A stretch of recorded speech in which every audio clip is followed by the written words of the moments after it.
हरे कृष्णा। राधे राधे आप सभी को। तो जैसा कि हम लोग जानते हैं कि 2026 में अधिक मास आने वाला है। अधिक मास को हम अधिक मास, पुरुषोत्तम मास या मल मास भी कहते हैं। ये जो महीना होता है वो भक्ति भावना के लिए बहुत ही विशेष महीना होता है। ऐसा कहा जाता है कि जो भी व्यक्ति अगर कुछ नहीं भी कर रहा है, लेकिन अगर इस एक महीने में वो पूजा, नियम, व्रत या दीपदान कुछ भी ऐसा करता है तो भगवान उससे स्वयं प्रसन्न हो जाते हैं।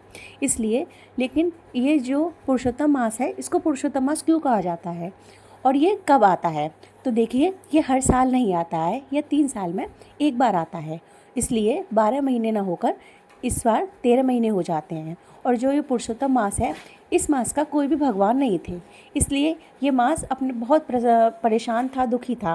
तब स्वयं श्री कृष्ण भगवान ने इसको अपना नाम दिया।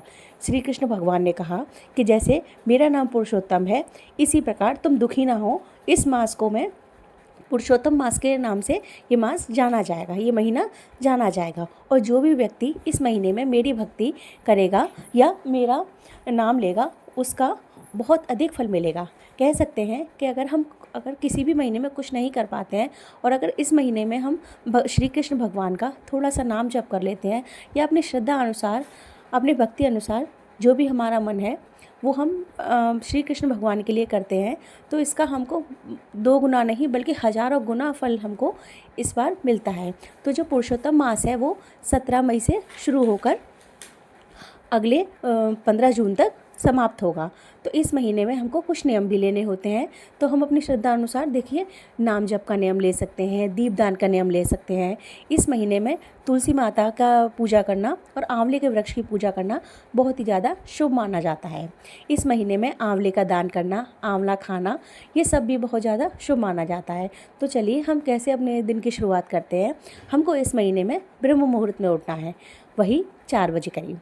जब हम उठेंगे तो हम अपने स्नान के जल में जो आंवला है, पिसा हुआ आंवला हम पहले से तैयार करके रख लेंगे। उसको हम थोड़ा सा अपने जल में डाल लेंगे, नहाने के जल में, और उसके बाद हम उसमें स्नान करेंगे, अपने घर के मंदिर में पूजा करेंगे। और उसके बाद हम नियम लेंगे कि हमको महादेव पर रोज़ 1 लोटा जल अर्पित करना है। उसके बाद हम मंदिर में जाते हैं, 1 लोटा महादेव को जल अर्पित करते हैं। और उसके बाद हम चींटियों को आटा, गाय को रोटी, कुत्तों को ब्रेड और कबूतरों को अनाज हम खिलाते हैं। और जैसा कि आप लोग जान रहे हैं कि बहुत ही ज़्यादा गर्मी हो रही है, तो अगर संभव हो तो अपने जो पक्षी हैं उनके लिए आप पानी का जल भरकर, मतलब पानी में कोई तो ठंडा पानी, थोड़ा सा बर्फ़ डाल दें या सुबह शाम उसको चेंज भी कर सकते हैं। ऐसा करने से देखो आपको खुद को भी बहुत अच्छा लगेगा। अगर हो सके कि आपका खुद का अपना घर है तो आप क्या कर सकते हैं कि नीचे अपने घर में एक बाल्टी भर कर रख सकते हैं, जिससे कि गाय वगैरह उसमें पानी पी सकते हैं। लेकिन कुछ लोगों के लिए संभव नहीं होता है, कुछ लोग किराए पर रहते हैं या ऊपर वाले फ्लोर पर हैं, तो उन लोगों के लिए शायद ही संभव ना हो। लेकिन अगर आपके लिए संभव है तो ऐसा ज़रूर करें, क्योंकि इस महीने में अगर आप किसी प्यासे को पानी पिलाते हैं तो इसका बहुत बड़ा आपको पुण्य मिलता है। और अगर आप कुछ चीज़ें ऐसी करते हैं तो आपको खुद भी बहुत ज़्यादा अच्छा लगता है, आपके मन को शांति मिलती है। और इस महीने में हमको दीपदान भी अवश्य करना है, अगर हो सके तो। अगर हमारे घर के आसपास नदियाँ हैं या कभी भी हम एकादशी, पूर्णिमासी किसी भी एक दिन जाकर हमको नदी के पास दीपदान करना है और पीपल पर दीपदान करना है। जो उसका वृक्ष है, समी का वृक्ष है, तुलसी का पौधा है, आंवले का है, इन सब पर हमको दीपदान अवश्य करना है। और हमको आकाश दीप भी अवश्य जलाना है। देखिए, अगर हम कुछ ना भी कर पा रहे हैं, लेकिन अगर हम थोड़ा सा भी कर पा रहे हैं तो उसी में हमको संतोष रखना है कि चलो, अगर हम जैसे गंगा स्नान के लिए नहीं भी जा पा रहे हैं, कोशिश करें कि अगर महीने में एक बार हम जा सकें। लेकिन ऐसा नहीं है कि इसके लिए अपने घर में कोई हम लड़ाई झगड़ा करें कि नहीं हमको जाना है। अगर कुछ चीज़ें आपके लिए पॉसिबल हैं तो आप करें, और ऐसा करने से आपको खुद भी बहुत अच्छा लगेगा।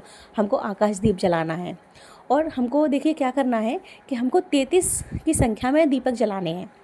अब जैसे कि रोज़ ये संभव नहीं हो पाएगा तो हमको क्या करना है, एक बड़ा दीपक लेना है, उसमें ही 33 बत्तियां बनाकर हम जला सकते हैं। घर की चौखट पर जला सकते हैं, तुलसी माता पर, शमी पर, पीपल पर, नदी के किनारे, कुआं के किनारे, केला के वृक्ष पर, अपने घर के मंदिर में, अपने जो आसपास हमारे घर के पास कोई भी मंदिर है वहाँ जला सकते हैं।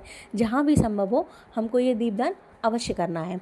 जैसे कि भगवान श्री कृष्ण ने कहा है कि मैं वृक्षों में पीपल में हूँ, तो हमको इस महीने पीपल पर ज़रूर दीपदान करना है, मीठा जल चढ़ाना है और उसकी परिक्रमा भी करनी है। और सबसे ज़रूरी बात, अगर हो सके तो इस महीने हमको श्रीमद् भगवद गीता का पाठ करना है, क्योंकि ये कि जो महीना है वो स्वयं श्री कृष्ण का महीना है। अगर आप जा सकें तो इस महीने में वृंदावन ज़रूर जाइए, लेकिन कुछ नियम ऐसे होते हैं जो हर किसी के लिए पॉसिबल नहीं होते हैं। हम अकेले हैं या अपने घर से बहुत दूर रह रहे हैं, तो हम वृंदावन नहीं भी जा पा रहे हैं, तो कोई बात नहीं। हम अपने मन में देखिए, भगवान केवल भाव के भूखे होते हैं। ऐसा नहीं है कि हम इधर उधर घूम रहे हैं और अगर हमारे मन में भाव नहीं है तो, क्योंकि भगवान तो सब जानते हैं। हम बाहरी दुनिया को बेवकूफ़ बना सकते हैं या कुछ दिखा सकते हैं, लेकिन वो तो केवल भाव के भूखे हैं। वो हमारी सारी भावनाएं, हमारी परिस्थिति समझते हैं। अगर हम वृंदावन नहीं भी जा पा रहे हैं तो कोई बात नहीं, अपने घर में ही जो लड्डू गोपाल है उनको अच्छे अच्छे श्रृंगार करिए, उनको प्रेम करिए। अपने घर में जो शालिग्राम है उनको स्नान कराइए। अपने घर में भी आप रहकर सारे तीर्थ का फल ले सकते हैं। तो इस महीने हमको कुछ नियम अवश्य लेने हैं। देखिए, इस महीने में ये भी होता है कि हमको बेड पर नहीं सोना होता है, हम ज़मीन पर सो सकते हैं। लेकिन देखिए, अगर किसी के यहाँ ऐसा घर है जो नीचे के वाले फ्लोर पर है, किसी कीड़े वगैरह का डर है, तो ज़रूरी नहीं है कि हम तो नीचे ही सोएंगे। नहीं, अपनी श्रद्धा अनुसार और अपने तरीके से चीज़ें देखनी होती हैं और